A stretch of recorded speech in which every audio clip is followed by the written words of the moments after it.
نبی پاک صلی اللہ تعالیٰ علیہ وسلم کے صحابہ وہ ہیں جنہیں خدا نے چنا ہے. اس جملے کو سمجھیں ذرا. حضور کے صحابہ وہ ہیں جنہیں خدا نے چنا ہے، دنیا کے کسی بندے نے نہیں چنا. یعنی یوں کہہ لیں کہ حضور کی صحبت میں وہی آیا ہے جو خدا کے انتخاب میں آیا ہے، جس کو خدا نے چن لیا ہے، وہ حضور کی صحبت میں آ گئے، وہ حضور کے صحابہ بن گئے. اور ایک اور بہت بڑا جملہ آپ کو دینے لگا ہوں. صحابہ کرام کسے کہتے ہیں؟ اسے کہتے ہیں صحابی جس نے جاگتے ہوئے بیداری کے ساتھ اپنی ان آنکھوں سے چہرہ مصطفیٰ دیکھ لیا اور کلمہ پڑھ لیا اور ایمان کی حالت میں دنیا سے چلا گیا. اب وہ صحابہ کیسے ہوتے ہیں؟ میں بخاری شریف کی حدیث پڑھنے لگا ہوں، اور حدیث بخاری میں ہے، لیکن میں یہاں جو پڑھ رہا ہوں یہ اہل تشیع کی بہت بڑی کتاب ہے مجمع البیان، اس میں سے پڑھ رہا ہوں تاکہ ان کا نظریہ بھی کلیئر ہو جائے کہ ہم سنیوں نے یہ مسئلے نہیں بنائے ہوئے، یہ مسئلے ایسے ہیں کہ ساری دنیا مانتی ہے. حضرت عروہ ابھی کلمہ نہیں پڑھا، اپنے ساتھیوں کے ساتھ آقا علیہ السلام کی بارگاہ میں آئے.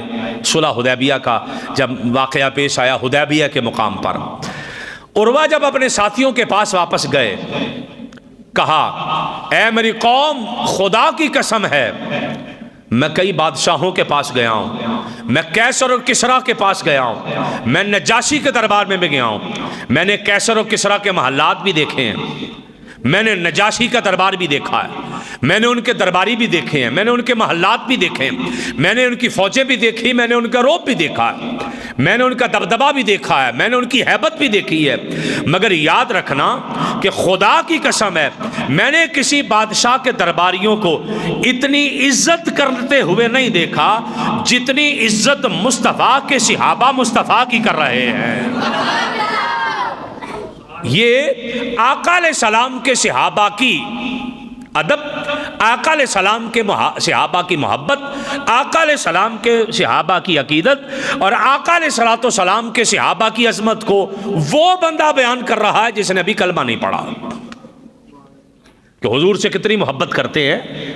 اور پھر سنیے گا آگے، پوچھا بھی کتنا ادب کرتے ہیں، کتنا احترام کرتے ہیں. اب اس جملے کو سنیے گا، اور آپ کا ضمیر اجازت دے تو سبحان اللہ والا جملہ ہے، بڑا خوبصورت جملہ. کہتے جب وہ کسی بات کا حکم دیتے ہیں تو اس پر عمل کے لیے سب دوڑ پڑتے ہیں. کوئی ایک نہیں جاتا کہ حکم اسے دیا تو یہ کیوں جائے، سب دوڑ پڑتے ہیں. جب وہ وضو کرتے ہیں تو ان کے وضو کا بچا ہوا پانی لینے کے لیے وہ اس طرح ٹوٹ پڑتے ہیں جیسے ایک دوسرے کو قتل کر دیں گے.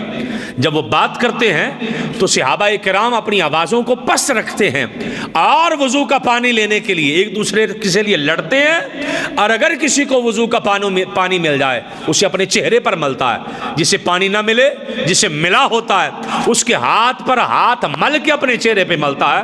جب پوچھا جاتا ہے یہ کیا کر رہے ہو تو وہ کہتا ہے تمہیں پتہ نہیں ہے یہ پانی وہ ہے جو چہرہ مصطفیٰ کو لگ کر آیا، جو حضور کے چہرے کو لگ کر آیا.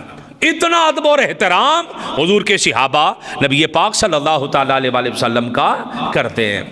اور یہ وہ بندہ بتا رہا ہے جس نے بھی کلمہ نہیں پڑھا، یہ وہ بندہ بتا رہا ہے جس نے بھی کلمہ نہیں پڑھا، ابھی بعد میں کلمہ پڑھے گا. اور صحابہ کرام کا ادب کتنا تھا حضور کا، صحابہ کرام حضور سے عقیدت کتنی رکھتے تھے، صحابہ کرام کا حضور سے تعلق کیسا تھا. اس جملے کو سمجھیے گا، اتنا ادب اور احترام تھا کہ جناب عروہ نے ابھی کلمہ نہیں پڑھا، صحابہ کرام کا ادب دیکھ کر گئے ہیں تو جا کر کلمہ پڑھ لیا کہ اتنا ادب ہے، اللہ کی عزت کی قسم ہے مصطفیٰ حق اور سچ ہے. حضرت عروہ بن مسعود نے کلمہ پڑھ لیا تھا. اس لیے اس مسئلے کو سمجھنے کی کوشش کریں کہ صحابہ کرام کی ذاتیں تو وہ ہیں. اگر کسی نے صحابہ کرام کو مشکوک کیا، پتہ نہیں یہ جملہ سمجھ آئے کہ نہ آئے، میں تو کوشش کر رہا ہوں سمجھانے کی. جو صحابہ کرام کو مشکوک کرنے والا بندہ ہے نا، وہ اکیلا صحابہ کو مشکوک نہیں کرتا، وہ قرآن کو مشکوک کر رہا ہے. آپ کہیں گے جی قرآن کو کیسے مشکوک کر رہا ہے؟ قرآن کو ایسے مشکوک کر رہا ہے کہ قرآن لکھا کنہوں نے بعد میں؟ صحابہ کرام نے.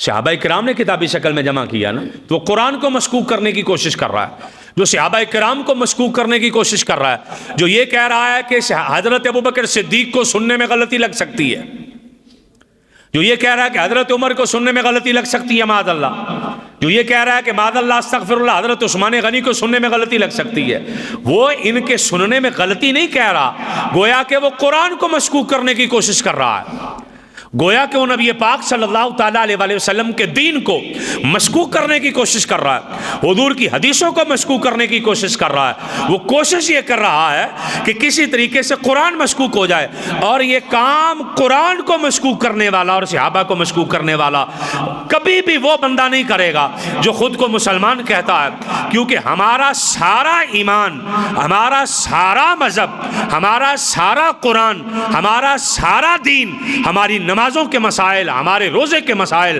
ہماری زکوٰۃ کے مسائل، ہمارے حج کے مسائل، یہ سارے وہ ہیں جو مصطفیٰ نے بتائے ہیں، صحابہ نے ہم تک پہنچائے ہیں۔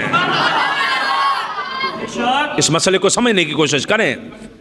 اس لیے کوئی خطیب ہے، کوئی پیر ہے، کوئی نعت خواں ہے، کوئی فلانا، کوئی ٹمکانا آپ کو لگے کہ کسی صحابی کو مشکوک کر رہا ہے، کان لپیٹے اٹھ کے چلے جائیں، کسی اور جگہ بیٹھ جائیں جا کے۔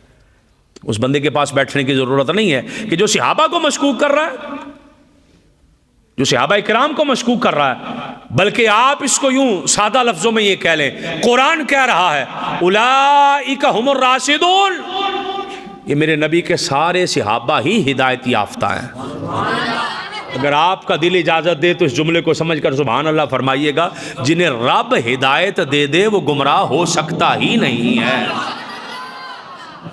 جس پر مہر رب لگا دے ہدایت کی، صحابہ پر تو مہریں لگی ہیں ہدایت کی۔ ہمارے زمانے میں فتنے بے شمار آ گئے، بندہ کرے کیا؟ کس جمعے کس فتنے کو بتائے، کس جمعے کس فتنے کو بتائے؟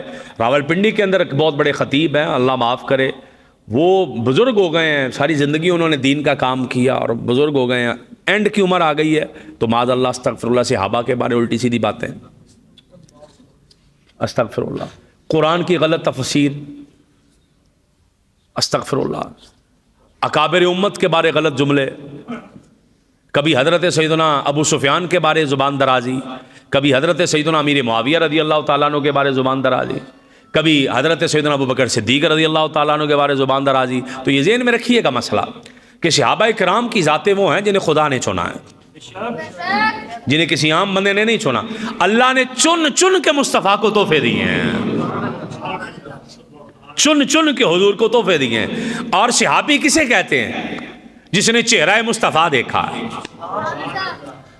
فلانے صحابی کا فلانا عمل ٹھیک نہیں ہے، فلانے صحابی کا فلانا عمل ٹھیک نہیں ہے، فلانے صحابی کا فلانا عمل ٹھیک نہیں ہے، جملہ سن کے ذہنوں میں جگہ دیجئے گا۔ صحابی نہ نماز سے بنتا ہے، صحابی نہ قرآن پڑھنے سے بنتا ہے، صحابی نہ روزہ رکھنے سے بنتا ہے، صحابی نہ زکوٰۃ دینے سے بنتا ہے، صحابی نہ حج کرنے سے بنتا ہے۔ صحابی کا عمل تو تب دیکھا جائے جب صحابی عمل سے بنتا ہے، صحابی عمل سے نہیں بنتا، مصطفیٰ کی زیارت سے بنتا ہے۔ جس نے حضور کی زیارت کی ہے وہ تو کنفرم ہو گیا نا جنتی، اس کے تو جنت پر مہر لگ گئی ہے، وہ تو جنت بانٹے گا، صرف جنت لے گا نہیں۔ صحابی عمل سے نہیں بنتا، صحابی حضور کی دیدار سے بنتا ہے، صحابی آقا علیہ الصلوۃ والسلام کے دیدار سے بنتا ہے۔ اس مسئلے کو بالکل ذہن میں کلیئر کیجئے گا۔